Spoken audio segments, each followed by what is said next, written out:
Ajang pemilihan Cek Bagus Cek Ayu Palembang 2020 yang diselenggarakan oleh Dinas Kebudayaan Kota Palembang telah memasuki babak grand final di Ballroom The Suri Hotel Rabu siang. Dari 122 peserta terpilih 15 pasang yang memasuki ke tahap grand final.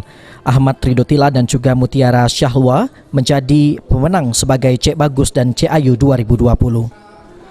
Acara ini juga dihadiri oleh para pejabat di lingkungan pemerintah Kota Palembang, kemudian para sponsor, orang tua dan juga keluarga peserta, serta para supporter dan juga tamu undangan yang turut memeriahkan kegiatan grand final Cek Bagus Cek Ayu Palembang 2020 dengan tetap mematuhi protokol kesehatan selama acara berlangsung.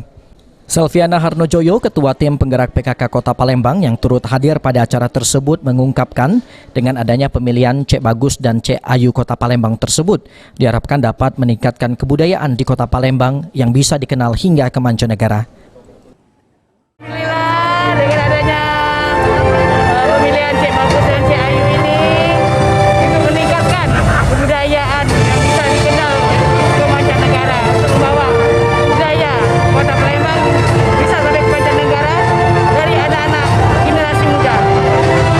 Karena mereka lebih mengenal kebudayaan kotanya sendiri. Sementara itu, Kepala Dinas Kebudayaan Kota Palembang, Zanaria, berharap Duta Kebudayaan Kota Palembang dapat menjadi kebanggaan dan yang terbaik khususnya dari Dinas Kebudayaan Kota Palembang. Kita sudah bisa mencari perwakilan duta budaya di tahun 2020. Mudah-mudahan duta budaya yang terpilih ini bisa menjadikan kebanggaan dari Dinas Kebudayaan Kota Palembang khususnya pada umumnya Kota Palembang.